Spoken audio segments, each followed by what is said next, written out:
Welcome to the Batman Villains of Old Time Radio, our amazing world of radio summer series where we examine the old-time radio careers of the talented performers who brought the 1960s TV Batman villains to life.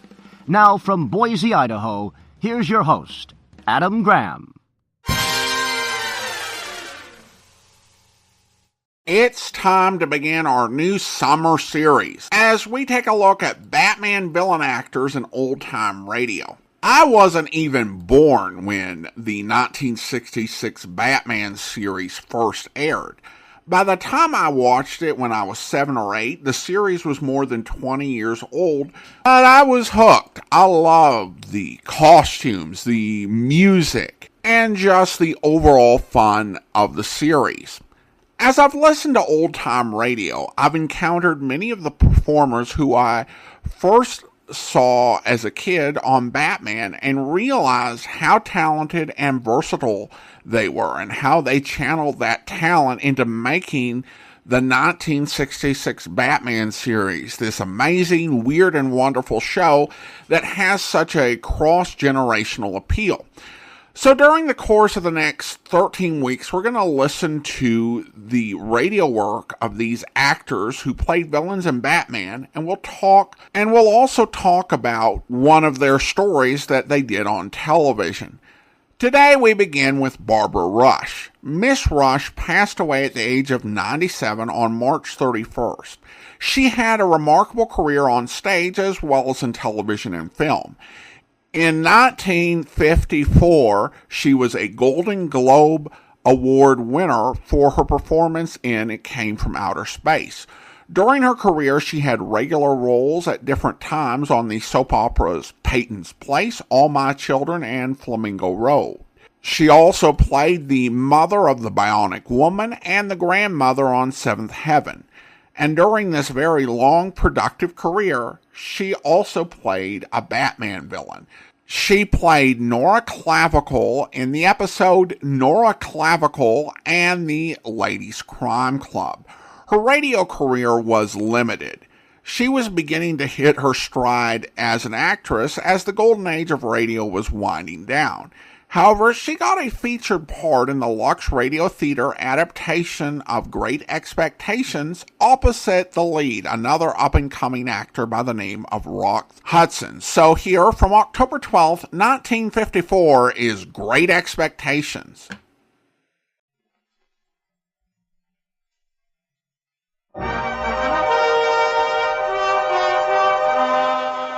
Welcome to Hollywood.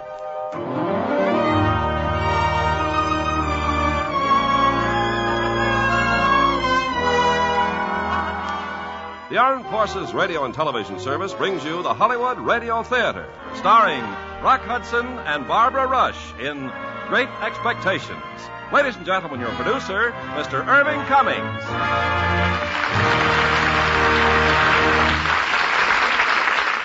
Greetings from Hollywood, ladies and gentlemen. This evening, we present these two fine Universal International artists in Charles Dickens' famous story, Great Expectations. Now, Act One of Great Expectations, starring Rock Hudson as Pip and Barbara Rush as Estella.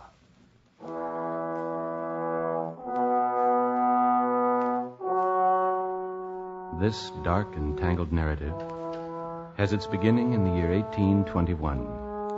I was 12 years of age, living in the south of England with my sister and her husband. Late, one gusty autumn afternoon, I visited the village churchyard where my mother and father are buried. Suddenly, from behind one of the tombstones... Keep still, you little devil, or I'll cut your throat.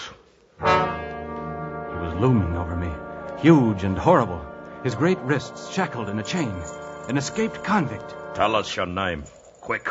Pip, sir. You're lying, that's no name. Oh, it is, sir. Pip, it really is, but they call me Pip. Show us where you live. 3 miles, sir, across the marshes. Where's your father? Yes, sir, this is his grave. Your mother? Here, too, sir. Who do you live with, then? Supposing you're kindly let live, which I ain't made up my mind about yet. With my sister, sir. Mrs. Joe Gargery, wife of Joe Gargery, the blacksmith. Blacksmith, eh? You know what a file looks like? A file? Yes, sir. Do you know what whittles is? Yes, sir. Food, sir. Then you get me a file and you get me whittles, or I'll have your rot and liver out. Try, sir. And you'll bring them whittles and that file to me in this churchyard tomorrow morning at daylight. Yes, sir. And never a word of having seen such a person as me. No, sir. There's another man hid with me around here. He has a secret way of getting at a boy and tearing him wide open. Now, say heaven strike you dead if you breathe a word. Heaven strike me dead if I breathe a word. Yeah. Now get you home. What sleep I had that night was plagued with the dreadful vision of the convict waiting for me in the churchyard. I was up long before dawn. From the pantry I stole a pork pie and some brandy, and from Joe's shop a file. I ran most of the way. It gave me less time to think. I'm here, sir. You brought no one with you? No, sir. This is for you, sir. What? Pork pie and Joe's brandy. Here, give it here. Think you have the chills, sir. I'm much of your opinion, Baer. Yeah, the food now. The food! Are you starved, sir? I'm glad to see you enjoy it, sir. Thank you, boy. Thank you, I do. Aren't you going to leave any for him? Him? Your friend, the other man. I did not say he was a friend of mine. Anyway, he's gone. Now give us the file, boy. If there isn't anything else, sir, please go home now. Yes, go home. I'm beholden to you. Thank you, boy. Thank you. All day long, the mounted soldiers swarmed over the marshes, searching for the convicts. They were captured, both of them. On the way back to the prison ship, the sergeant's horse lost a shoe, so they stopped at Joe's blacksmith shop. With them was the convict I had helped. So, you caught them both, Sergeant. What happened to the other one? The corporals took him on ahead. We'd not have got this one if it wasn't for the help that somebody gave us. Ain't Magwitch? Ain't right now? That's right enough. What are you looking at the boy for? No reason. Sergeant, I wish to say something respecting this here escape. You do, eh? Well, say it. It might prevent some persons from suffering suspicions now that I know it was my shipmate who turned me in. Well? I stole some food from this blacksmith's house last night. You were in my house last night? I stole a dram of liquor and a pork pie. Oh, the pork pie. My Mrs. Fair tore the house down looking for that. I'm sorry to say I ate your pie. Oh, you're welcome to it as if it were mine. We wouldn't have you starved to death, would us, Pip? No, Joe, no. Now, get back to your forge, blacksmith. It's getting late. It was a year later when an adventure of quite another sort befell me. My great-uncle Pumblechook came to the house on a very mysterious errand. That's all I know, Mrs. Joe. Miss Havisham sent word that she wants the boy to call on her. You hear that, boy? Yes, ma'am. But, Uncle, it don't make sense. What she want him for in that great old house? Pip, do you know who Miss Havisham is? The strange lady who nobody sees. Aye, and she's mad. Ain't she, Mrs. Joe? She may be mad, but she's rich enough to make the boy's fortune. The message said she wants Pip to come to her house and play. Then he'd better go and play, or I'll work him good. Get to the pump, boy. Get to the pump and scrub till you shine.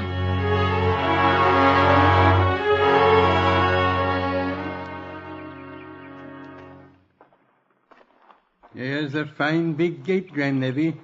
So ring the bell. Ring it, boy. What name? Pumblechook. Quite right. She's coming. It's a girl. First girl you've ever seen, is it? No, sir. Then restrain your observations, sir, till invited. This is Pip, young lady. So this is Pip, is it? Come in, Pip. Not you. Only him. Eh? Not me. Go away. Come along, boy. The house was like nothing I had ever seen before or since, with a musty smell and dust and cobwebs everywhere, as if the house had died. Not a ray of sunlight. Only the glimmer of a candle in the hand of the little girl and the ring of our footsteps on the stone. This door, boy. Over here. Do you, miss? Don't be silly. I'm not going in. Who is it? Who's there? Pip, Mum. Mr. Pumblechook's boy. Come to play. Let me look at you. Well, you aren't afraid of a woman who has never seen the sun since before you were born? No, Miss Havisham. Look at my hand. What do I touch when I put my hand here? Your heart. Broken. My broken heart. Sometimes I have sick fancies, boy. And I have had a fancy that I would like to see someone play. Well, play! Play! Estella, come here, play with this boy. With him, a common labouring boy? Look at his boots. You can break his heart, Estella. Boy, play cards with her. Here. Cards. Deal the cards, boy. Yes, miss. What coarse hands. Sorry, miss, Now look what you've done. You've dropped the cards. Excuse me, I'll pick them up. You stupid, clumsy, labouring boy. She has many hard things to say of you, Pip. Have you nothing to say of her? I think she is very insulting. Anything else? I think she is very pretty. Anything else? I think I should like to go home now. And never see her again, even though she is so pretty. I'm not sure that I shouldn't like to see her again, but I think I should like to go home now. You shall go home in time. Play the game out.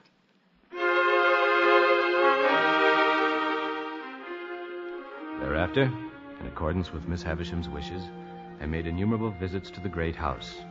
Each time, with her cruel, tormenting smile, Estella would meet me and take me to Miss Havisham. Well, boy? Well, miss?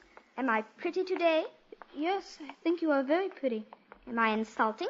Not so much as Tuesday, miss. Not so much so. Take that, you coarse little monster. What do you think of me now? I won't tell you. Why don't you cry again, you little wretch? You cried the first day, didn't you? I saw you. You went through the gate crying. She'll never cry because of you again. Open the door. Today she's in there. This was one of the many rooms I had never before entered. In the candlelight, I saw an immense table with chairs about and laden with dishes and fine silver. Seated at the head of the table was Miss Havisham. Do you know what that is in the center of the table? No, ma'am. A wedding cake. My wedding cake, Pip. Long before you were born, it was placed there. It and I have worn away together. The mice have gnawed at it, Pip, but sharper teeth have gnawed at me. There, boy. Run along now, run along. You'll find Estella in the garden.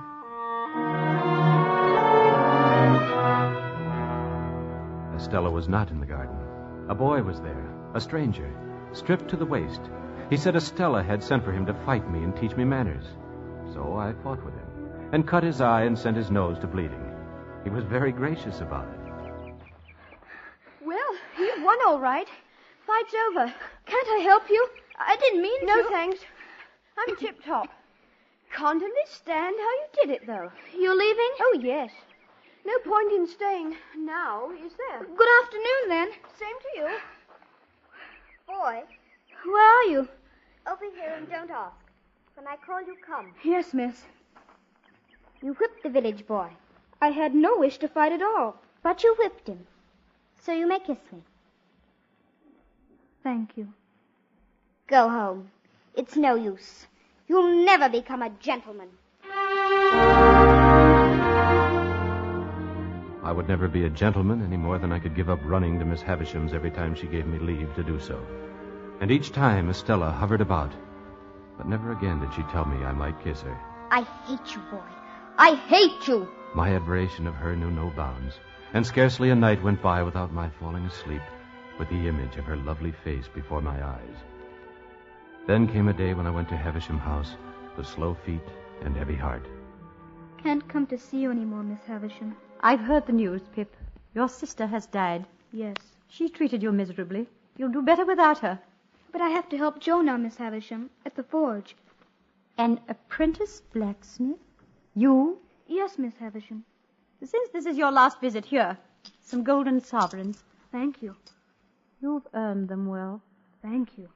Estella, show the boy out. Goodbye, Miss Havisham. I heard what you told her. You had better say goodbye to me, too, because I'm going away.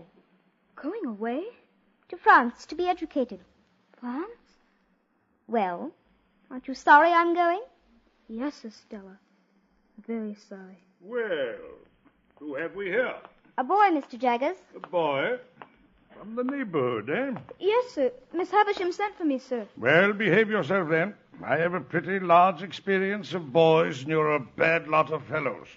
Miss, I shall talk to you about your passage to France. I'll be right there, Mr. Jaggers. I wish I knew when you were coming back, Estella. And I wish... Well, what do you wish? I wish I could kiss you goodbye. Well, try it and see what happens. Thank you. Thank you. Blacksmith.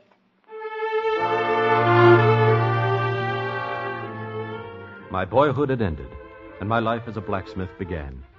I was happy enough, especially when Joe brought Vivi into our house as the new Mrs. Joe, a trusted friend of both of us and a blessing on the household. In the 6th year of my apprenticeship, I saw Mr. Jaggers again. He came to the cottage asking to see Joe and me alone.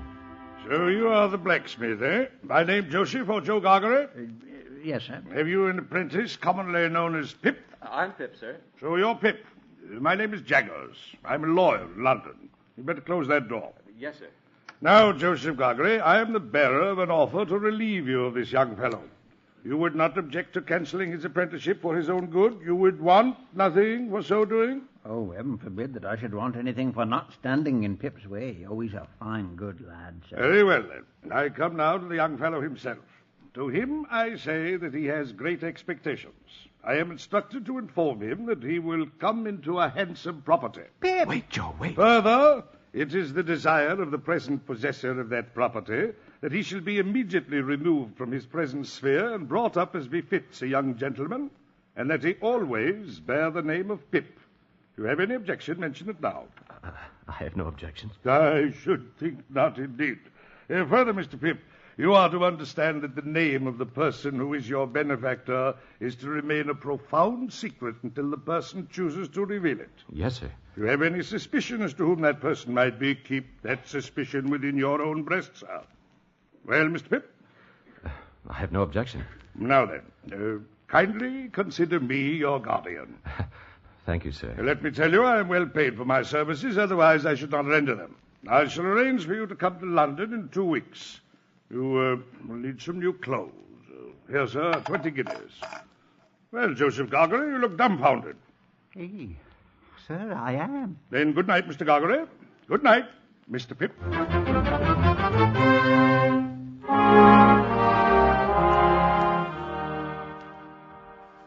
Since I start for London tomorrow, Miss Havisham, I thought you would kindly not mind my taking leave of you. Well, Pip.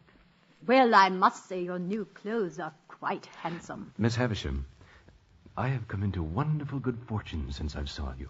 I have seen Mr. Jaggers, Pip. I've heard all about it. Have you had any news from Estella? Oh, yes.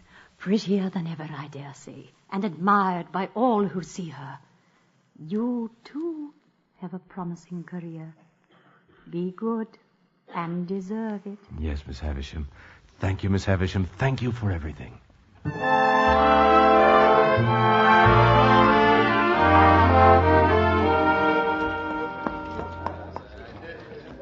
Goodbye, Joe. Goodbye, Biddy. God bless you, dear old Pip. God bless you. Take care, boy. Take good care. One day I'll come and see you in London, Pip. What larks, eh? Goodbye.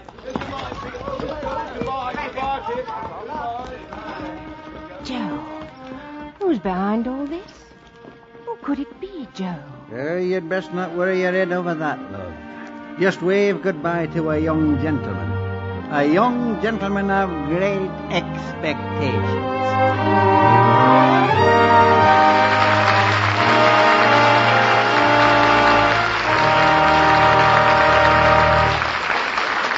You'll hear Act Two of Great Expectations in a moment. You know, our servicemen overseas have a wonderful opportunity to observe new customs and traditions.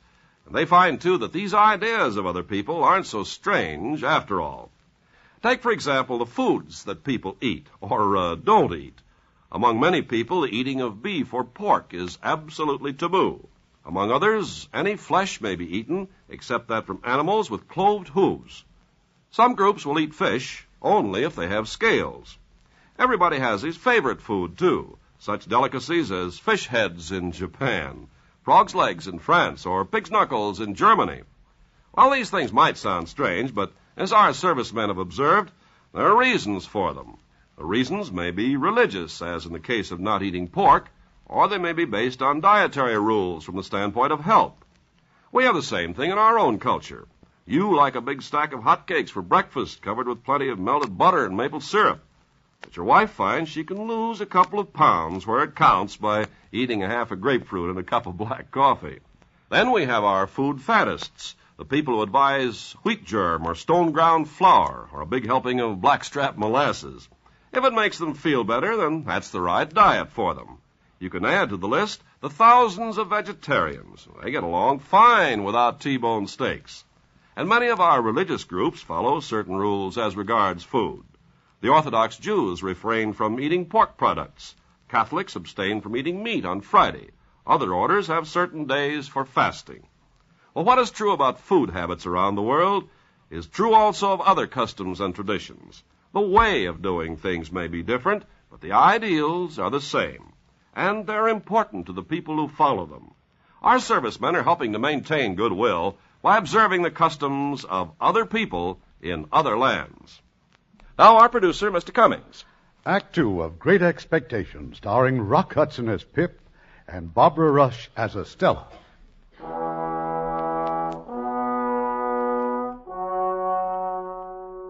London. The glory and wonder of London. And I was a part of it now. Or rather, soon would be. Upon my arrival, I went at once to the offices of Mr. Jaggers. So you have arrived safely, Mr. Pip. Well, we shall soon settle you. Wemmick, bring the file on Mr. Pip. Yes, sir. You are scrutinizing my office, Mr. Pip. Oh, I beg your pardon, sir. Those clay masks that you see on the wall, they are death masks, Mr. Pip. Deceased clients. I have had the honor, sir, of defending some of the most distinguished criminals of the generation. Yes, sir. Mr. Pip's file, sir. Mr. Pip Wemmick here will conduct you to Barnard's Inn. You will share rooms there with a Mr. Herbert Pocket. Yes, sir. Mr. Pocket will assist in your acquaintance and the manners of London. I take it this is agreeable? Indeed, sir. Next Monday. Your allowance will be £250 per annum. A very handsome sum of money, too, I think. Undoubtedly, Mr. Jaggers. Of course, you'll go wrong somehow, but that being neither fault nor affair of mine, why spend time talking about it, eh? Goodbye, then, Mr. Pip, and good luck. My rooms in Barnard's Inn were most comfortable. And the young man I shared them with, Herbert Pocket, most amiable. After supper that night, we suddenly found ourselves staring at each other. Why, you're the boy. No, you're the boy. The boy who knocked me down in Miss Havisham's garden. I knew I'd seen you someplace before. Well, then, instead of new friends, we're old friends. If Miss Havisham had taken a liking to me instead of you, suppose I should have been provided for. I might even be engaged to Estella. Herbert, who is Estella? Why, Miss Havisham's ward. Brought up by Miss Havisham to wreak revenge on all the male sex. Wreak revenge? Good heavens, Pip, I thought you knew. Knew what? Oh, dear me. Anyway, some 20 years ago, Miss Havisham fell passionately in love with a stranger. The marriage was arranged, the wedding date was set, and the day of the marriage arrived, but not the bridegroom. Instead, he sent a note and bade her farewell. Miss Havisham fell immediately ill. When she recovered, if ever she did, she laid the whole place waste, as you have seen it, and has never since looked upon the light of day. But when did she adopt Estella? I don't know. You know as much about Estella as I do.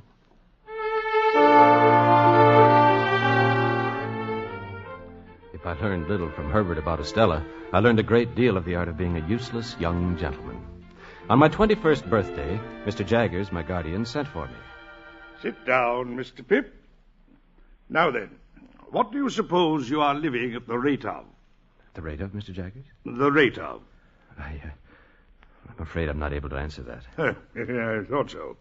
Well, I've asked you a question. Have you a question to ask of me? It would be a great relief to ask you several questions, Mr. Jaggers, if it were not forbidden. Ask one. Is my benefactor to be made known to me today? No, ask me another. Well, I was wondering if I had anything to receive. Yes. I thought we should come to that. Wemmick. Oh, yes, sir. Mr. Pip, you have been spending pretty freely of late and are in debt, of course. I'm afraid I must say yes, sir. You know you must say yes. Yes, sir. Wemmick, hand Mr. Pip that piece of paper. Thank you. Tell me what it is, Mr. Pip. It's a banknote. A banknote for £500.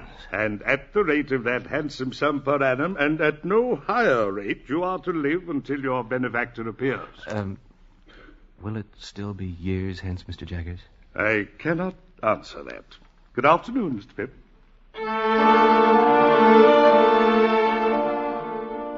It was soon after that Joe Gargery wrote me a letter.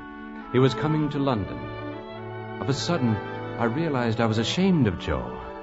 In trying to become a gentleman, I had succeeded only in becoming a snob. Pip, look, Pip, I've been here all day, sir, and Joe, how can you call me sir? You treated me fine, sir, but Pip, I don't belong here. I wouldn't have come except Miss Havisham sent me. Miss Havisham?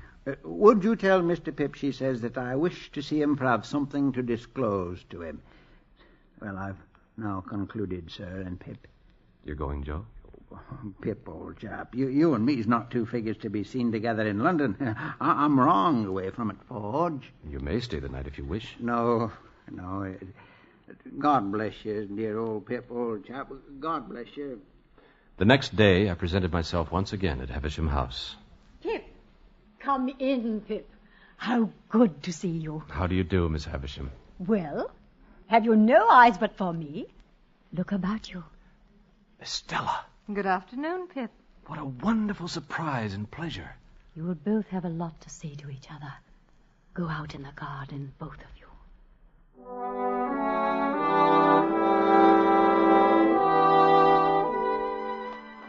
And this is where you had the fight that day with Herbert Pocket. I enjoyed that battle very much.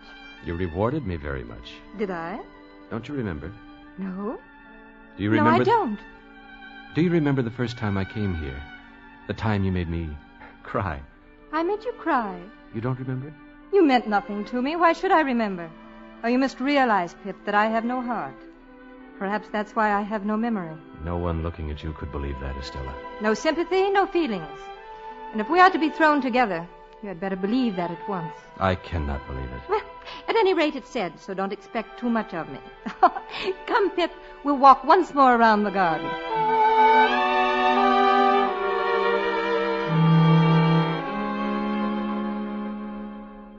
Is she beautiful, Pip? Graceful, well-grown. Do you admire Estella, Pip? Everyone must who sees her, Miss Havisham. She is going to London soon. Then I shall be the happiest man there. Love her. If she favors you, love her. If she tears your heart to pieces, love her. I made her to be loved, Pip.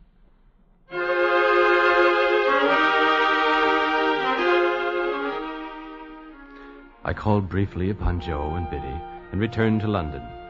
A week later, it was my unbounded pleasure to extend my arm to Estella as she stepped off the coach from Surrey. We sat and talked in a nearby coffee house. But what do you mean, Estella? You are not staying in London? I mean that I shall be staying in Richmond. Oh, praise heaven, only 10 miles from here. But why Richmond? Well, I'm going to live at a great expense with a lady there who has the power of showing me to people and people to me. You will have a gay time, Estella. Well, it is a part of Miss Havisham's plan for me.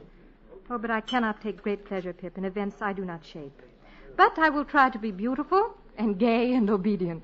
Will you always be a part of Miss Havisham's plan? And do you thrive with Mr. Pocket, Pip? Stella, I asked if you will always be a part. And I asked, do you thrive with Mr. Pocket? Well, it's pleasant enough. At least it's... Yes? As pleasant as anywhere away from you.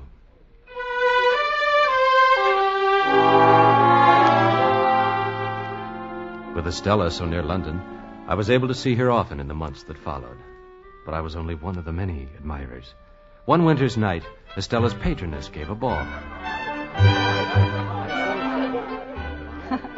You danced beautifully, Pip. I'm sorry now I've promised the polka to Mr. Drummel. Drummel? He never takes his eyes off you. Look at him. Is there anything about Drummel that I need to look at? That's a question I've wanted to ask you for weeks. Ever since he started hovering over you. All sorts of ugly creatures hover about a lighted candle. Can the candle help it? It makes me wretched, Estella.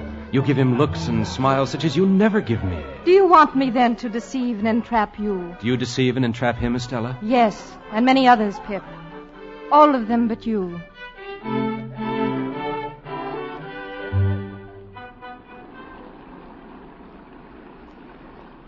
Late that same night, I went back to London.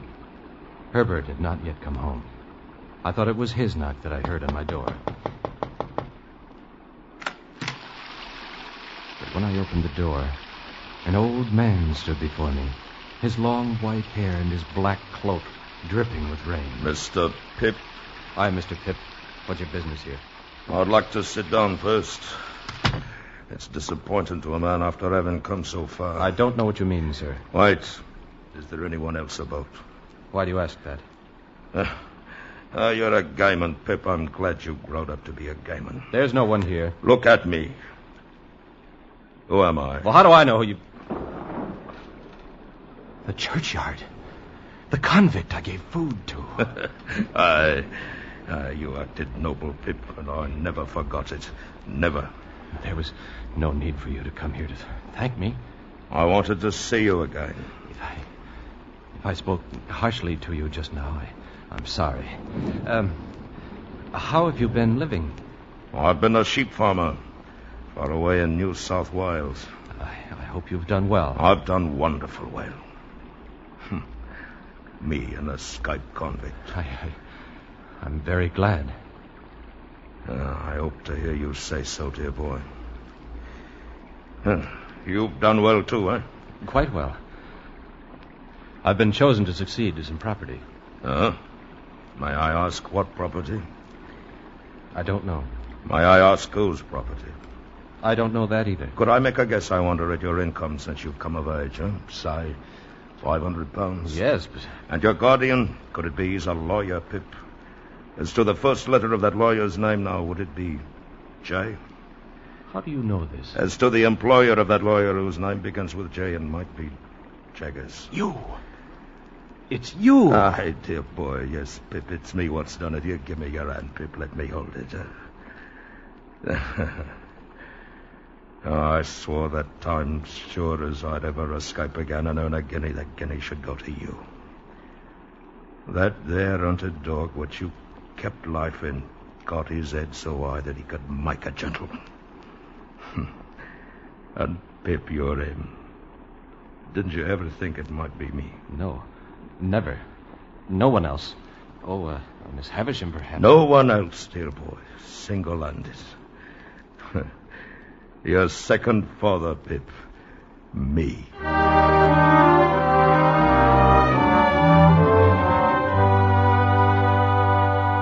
Mr. Pip, is it so early in the day? I must talk to you, Mr. Jaggers. Alone. Molly? Yes, sir. Get out. I said get out. Clean up later on. I'll get out, sir. Who was that woman? I've never seen her here before. She's been here before. For years, Mr. Pip. I once saved her from the hangman. Now she cleans my office. Well? Mr. Jaggers, last night I had a caller.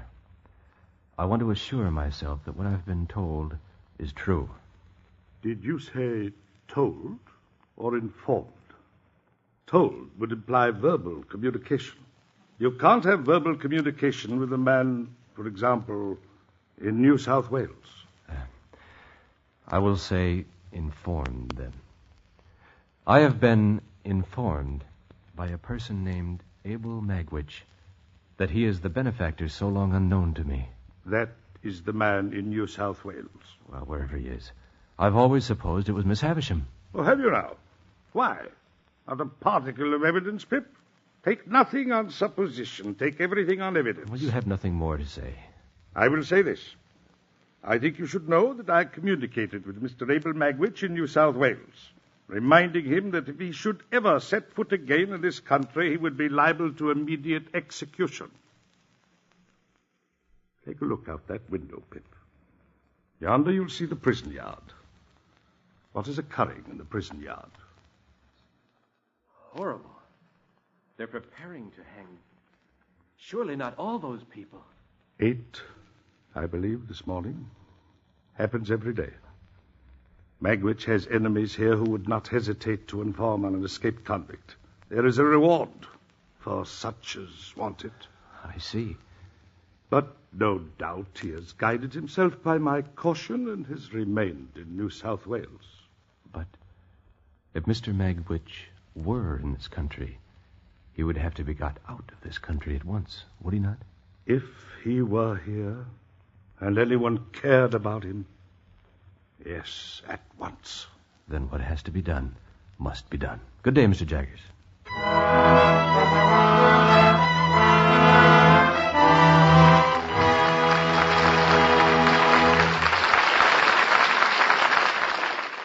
You probably remember when the waves of the North Sea burst through Holland's dikes and turned the little country into a land of terror. It was Western Europe's worst flood disaster. More than 1,400 people were killed, and over 60,000 were made homeless. The property loss was greater than that suffered during World War II. But America answered the call from the Dutch people. Within just a few hours, United States Army helicopters were evacuating hundreds from the danger areas. Mercy planes filled with blankets, coats, shoes, and food brought quick relief in the emergency. Among the many who contributed was the 82nd Airborne Division. They remembered the courage and the help displayed by the Dutch people when they parachuted into Holland in 1944. This one unit collected nearly 20,000 pounds of clothing and over $12,000 in cash for relief in the flooded country. Now, there was no official drive behind this operation. It emerged right from the heart, a spontaneous, genuine reaction to a country struck by disaster. It proved once more that in the hour of need, people will reach across borders and oceans to help their fellow men. Such acts by you and your friends today are shaping our world of tomorrow. We pause now for station identification.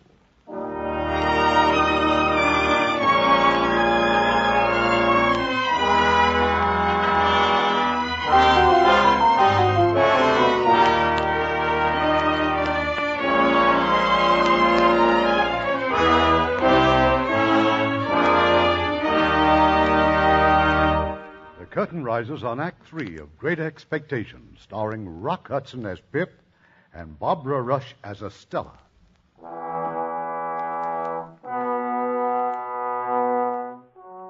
At last I had the truth.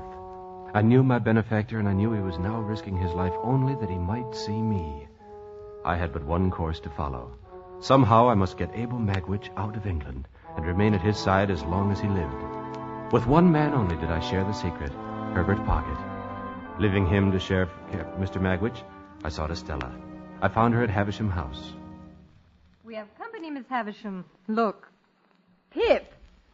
And what brings you here, Mr. Pip, so glumly? I have found out who my benefactor is, Miss Havisham. I am as unhappy as ever you could have wished me to be. Well, who is he?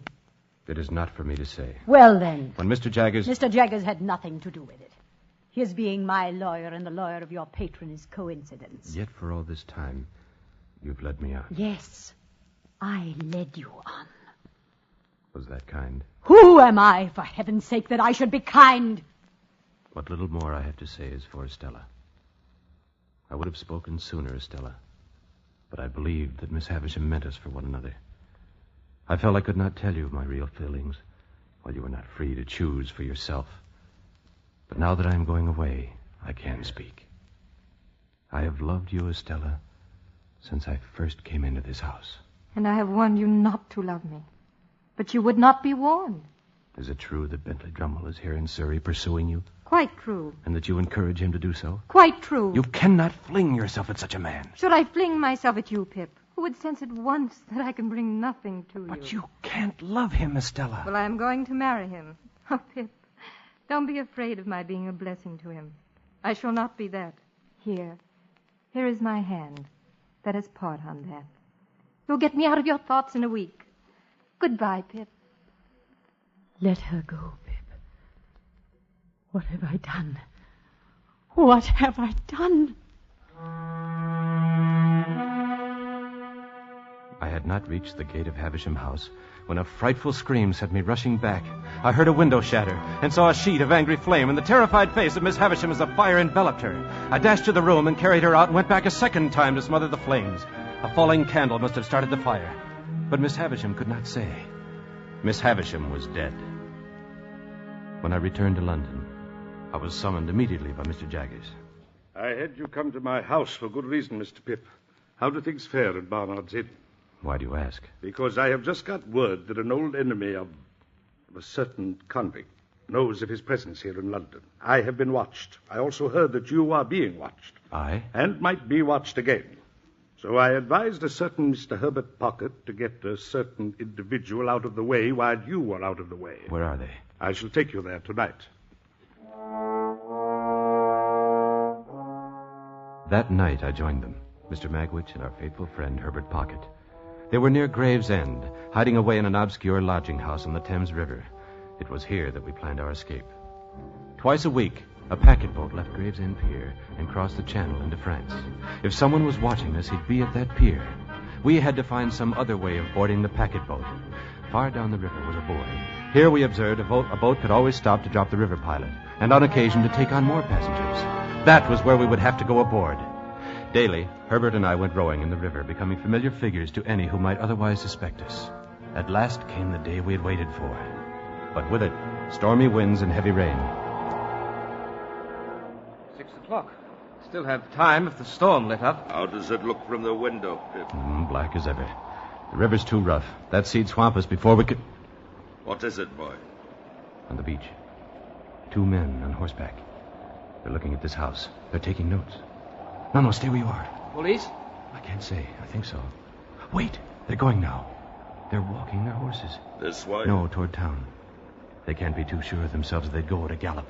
Storm or no storm, get ready, sir. We're rowing out this morning.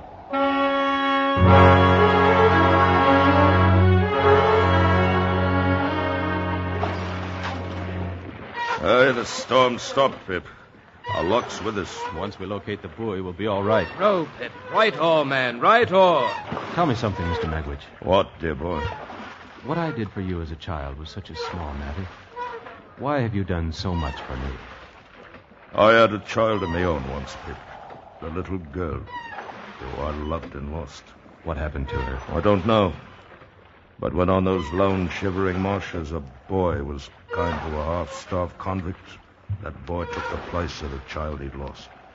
There's the buoy, Pip. Straight ahead. We've made it. There's another boat already there. A dory. Hold your oars, Herbert. Sighted us, Pip. Who could it be? We'll not wait to find out. Swing around. Don't answer.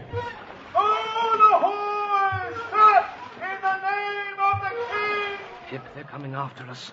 You haven't escaped from it there!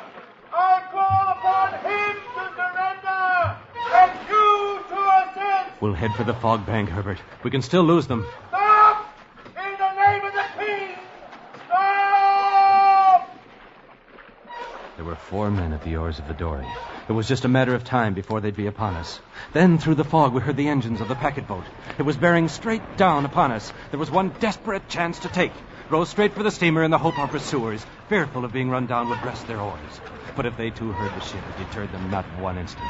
They were not 10 feet from it when the packet boat leaped from the mist and crushed us both to splinters.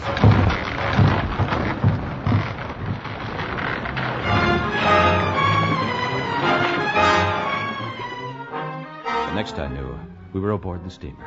Mr. Magwitch was lying on the deck, his wrists once again bound by chains. They're taking us back, Pip. I'll never forgive myself for this. I'm all right. I'm content to have seen my boy and took my chance. Jaggers will help you, sir. Don't worry. Jaggers will get you off all right.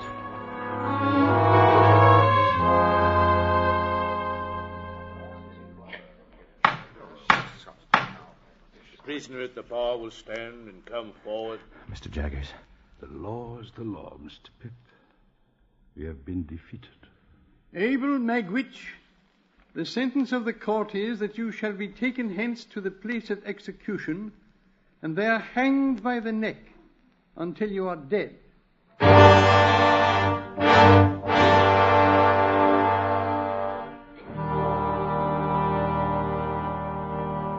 I've just come from the warden, Pip. He'll be hanged day after tomorrow. There's nothing we can do. Nothing. But he may cheat the hangman yet. The old man is quite ill, Pip. I know. You realize, of course, that you will no longer inherit his fortune. That becomes the claim of the crown. The money isn't no interest to me. If you had been a blood relation, it might have been different. But it is not different. You mean if he had a child, the money might go to the child? The money might go to the child. There was a child, Mr. Jaggers. I know there was. And what is more, you know it too. Pip, sit down. I'm going to put a case to you. Put the case that a woman is charged with a murder. Put the case that this woman has a child whose father is a convict. Go on. Now put the case that this woman's legal advisor knows an eccentric and very rich lady who is about to adopt a little girl. You understand, Mr. Pip? No admissions, but do you understand? I understand, but I can hardly believe it. Ring that bell. Observe who comes in. Yes, sir. Some fresh water in the basin, Molly. I shall wash before dining. Yes, sir. Well, Pip, would you hazard a statement? If I am in my right mind, if that woman you call Molly is Estella's mother, then this legal advisor you mentioned will have a lot to answer for. Now, put the case of this legal advisor, who has often seen children tried at the criminal bar. Put the case that he's known them to be habitually imprisoned, whipped and cast out, qualified in all ways for the hangman and growing up to be hanged. Put the case that here was one pretty little child out of all that miserable heap that could be saved. Put that last case to yourself very carefully. I do, Mr. Jaggers. Did the legal advisor do right? He did right. Does Estella know? You mean, does the little girl know? No, she does not know. She must never be told. As to her claim to her father's property, the legal advisor must use his own judgment, which he is in the process of arriving at and will, in due course of time, use. Meanwhile, you will find the child's father in the prison infirmary.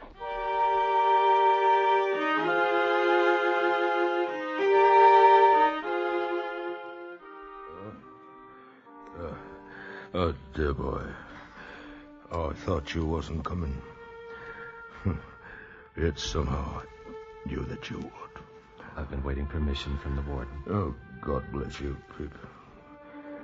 You've never deserted me. And what's best of all, you've been more comfort to me since I was under this dark cloud than when the sun shone. That's best of all. Are you in pain, sir? I don't complain of none, dear boy. I have something to say to you. Can you understand me?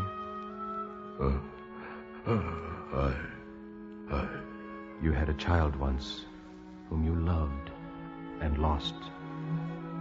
She lived, sir. What? She is a lady now and very beautiful. And I love her. What? Oh, Pip. You're on, Pip. You're on. Mr. Magwitch. Mr. Magwitch. Be merciful to him, O Lord. Be merciful.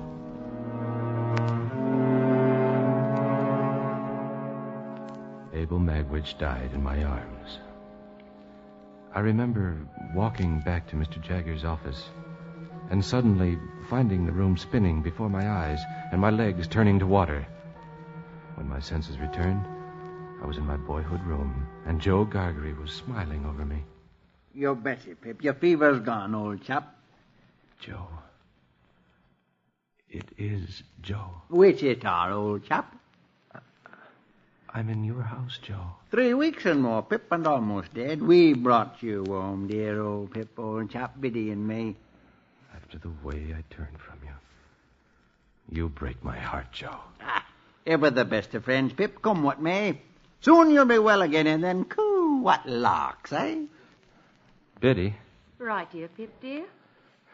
You have the best husband in the world, Biddy. And Joe, the best wife. Which I know, Pip, old chap, which I know. One day you'll marry too, Pip. No, Biddy. I don't think so. You still fret for her, Estella. I think of her. But that poor dream has all gone by.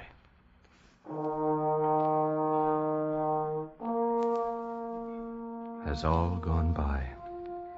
I knew as I said these words that I intended to visit the great old house the first day I could get on my feet. When that day came, and I walked through the dark corridors, they were filled with echoes of years gone by. What name? Pumblechook. Quite right. Sometimes I have sick fancies. I would like to see someone play. Don't loiter, boy. You can break his heart. A coarse, common, laboring boy. I hate you. I hate you.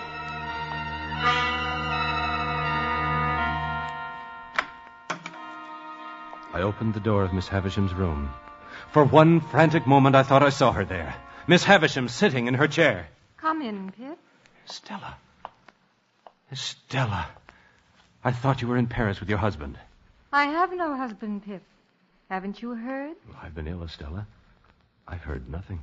When Mr. Jaggers disclosed to Bentley Drummel who my parents were, he no longer wished to have me for a wife. Well, Pip, why don't you laugh? You have every right. I have no wish to laugh, Estella. Oh, you've no need to pity me. This house is mine now, and I shall live here, away from the world and all its complications. Estella, how long have you been here? I don't know. You must leave this house. It's a dead house. Nothing can live here, Estella. This is the house where I grew up. It's part of me. It's my home. It was Miss Havisham's home. But she's gone. Gone from both of us. Oh, she is not gone. She is still here, in this very room. Then I defy her. I have come back, Miss Havisham. I have come back to let the sunlight in. Oh, Pip! I shall open the drapes, Miss Havisham. I shall rip down the drapes.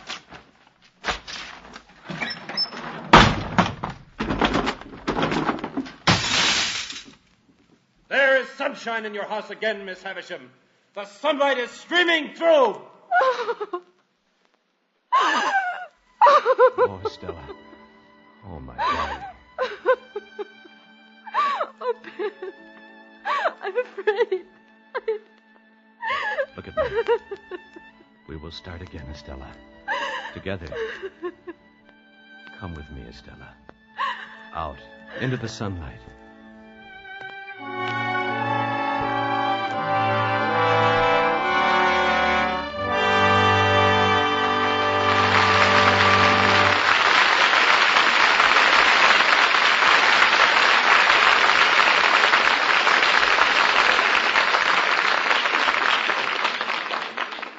In a moment, our stars will return. There's a thought for you to keep in mind, as many another American has. There's hardly a home in Western Germany, for instance, which doesn't reflect the influence of Ellen McCloy, wife of our former High Commissioner to Germany. When Mrs. McCloy arrived in Germany in 1949, she decided to be more than just the wife of the High Commissioner. There were nearly 10 million outcasts in the Western area, refugees from the occupied countries, bewildered people who needed guidance and encouragement. Mrs. McCloy knew that big problems can be solved from small beginnings, so she bought a few sewing machines and opened a sewing room where the women could make warm winter clothing for their families. Well, the sewing room was an immediate success. As they sewed, the women discussed common interests, found new friends. Within a year, 30 more sewing rooms were begun in the United States zone. Early in 1950, Mrs. McCloy began a series of visits which took her into every town in the U.S. zone, as well as the French and British areas. She spoke to the women, told them how American women lived and how they became good citizens. She spoke honestly with German housewives and pulled them out of the depths of self-pity by showing them the meaning of neighborliness. Well, these are but a few examples of what she did to help those who needed help. During her 3-year stay in Germany, Mrs. McCloy did much to assure the future of German democracy. As one German housewife put it, "For us Germans, Frau McCloy is better even than the Marshall Plan." Yes, Ellen McCloy had proved that by helping others, you help your country.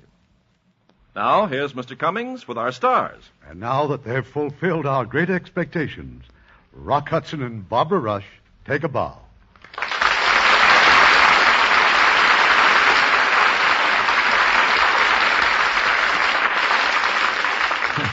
We certainly enjoyed doing the show, Mr. Cummings. Next week, Pauline Dahl on the Radio Theatre, co-starring with that brilliant newcomer, Richard Burton.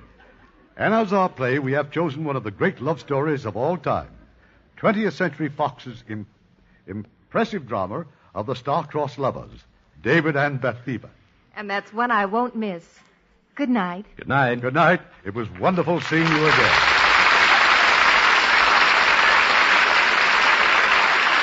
Heard in our cast tonight were Bill Conrad as Magwitch, Jeanette Nolan as Miss Havisham, Alan Reed as Jaggers, Peter Votrian as Pip as a child, Susan Seaforth as Estella as a child, Christopher Cook as Herbert as a child, Parley Baer as Joe, and Vivi Janis, Jimmy McCallion, Lillian Buyeff, Norman Field, Howard McNear, Leo Britt, and Eddie Marr.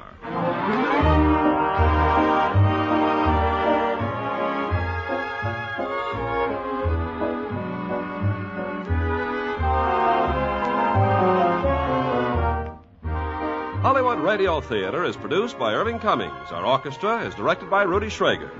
This is your announcer, Ken Carpenter, inviting you to be with us again next week at this same time for another presentation of the Hollywood Radio Theatre. This is the United States Armed Forces Radio and Television Service.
Welcome back. One of the great things about the Lux Radio Theatre is that all of these great movie parts for the Lux Radio Theatre adaptation went to regular radio actors like William Conrad and Alan Reed. And this gave them more meaty material to work with than they might typically be given. However, whenever I hear Alan Reed, I imagine Fred Flintstone, but in whatever costume is appropriate for the character.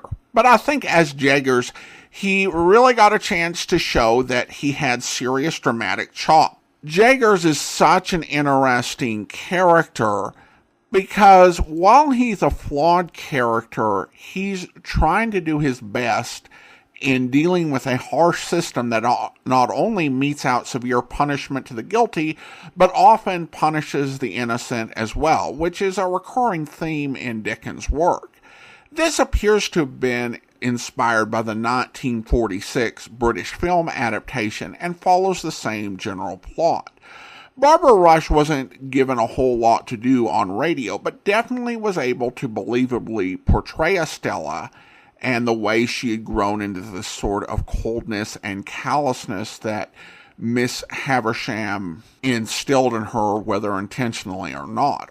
Overall, this is a solid production with great performances by everyone, especially Hudson, who didn't do a whole lot of radio work. Now let's go ahead and talk about Nora Clavicle and the Ladies' Crime Club, which was released over ABC on January 18th, 1968. It was the 19th episode of Batman's third and final season. In this episode, Rush portrayed Nora Clavicle, a women's rights leader who was appointed to replace Commissioner Gordon by Mayor Linseed, who had to give in to his wife, who wanted to have Nora Clavicle appointed because otherwise his wife was refusing to cook for him and iron his shirts because apparently dry cleaners didn't exist in Gotham City and he couldn't go down to a lunch counter or something. So Nora Clavicle then appoints Mayor Linseed's wife as chief of police, and Mrs. Linseed, or Chief Linseed, in turn fires all the men on the Gotham police force and replaces them with the most stereotypical women possible. And Commissioner Clavicle cuts the phone cord to the Bat phone, telling Batman his services are not required, but it's all part of a nefarious scheme. This is one of the lesser-loved episodes of Batman. Its themes can seem very sexist, and some feel it's reactionary to the women's movement of the time. But it's an open question whether the show was making fun of women or making fun of people who thought a world where women gained positions of prominence would behave like was portrayed in the episode. That very controversial question aside, this was still an episode that really stretched suspension of disbelief, even for 1960s Batman, which had shark-repellent bat spray. The death trap of the episode involved Batman, Robin, and Batgirl being tied into a human knot where if they moved, they would kill or severely injure each other. Nora's plan is insane, and the solution to how to thwart the plan by the terrific trio is incredibly silly. The explanation for how Nora was brought to justice is a bit odd and inexplicable. And I think that many of the minor guest actors were kind of bad, not great acting. And before I tied myself in knots trying to understand it, I did do some research and found that there was some answers to how this episode came about. In an episode of the podcast called To the Bat Polls, which addressed the episode in detail, and I'll include a link to that episode in the show notes. They discussed the episodes for 2 hours with a special guest who actually liked the episode and is a bit of an expert on it. He'd obtained the original first 2 drafts of the script and found a lot of ideas which actually would have made the story better if it had went to air, but instead, for various reasons, we got what went on screen instead. One of the ideas he noted is an early version of the script included Batgirl initially working along with Nora Clavicle until discovering she was evil.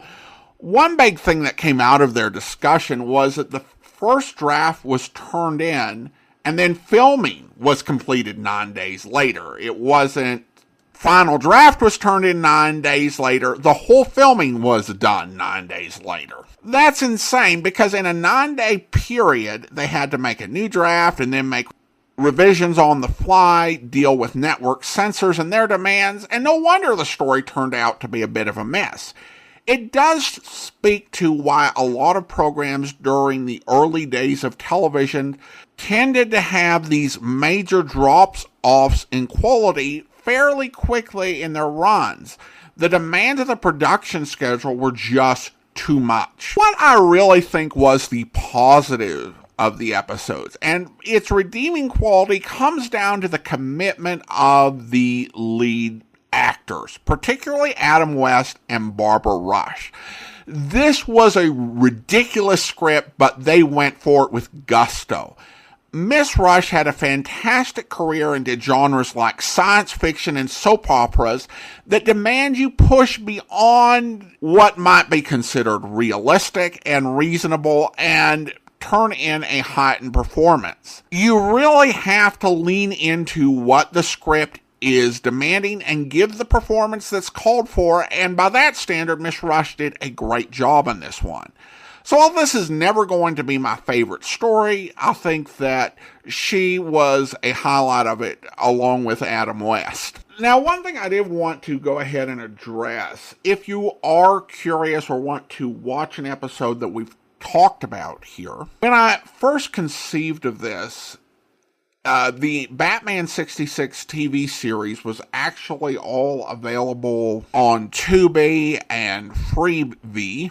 As of right now, it's not available for free streaming anywhere. And I'm recording this on April 25th, so this may have changed by the time that this releases. You can buy individual episodes on Amazon, on Apple, as well as seasons, and YouTube as well. And you can also buy the physical media, the complete series. I think I had season 1 and the first half of season 2, and I've gone ahead and ordered the rest of that so that I can be able to pull up anything that I need to. And to me, this is definitely a series worth owning, and I'll include links to that in the show notes.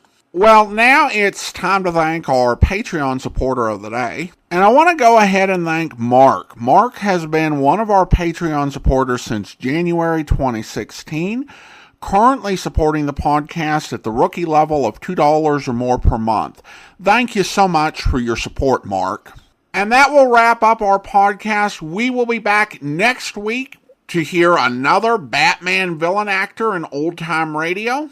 And be with us then. Same bat time, same bat podcast.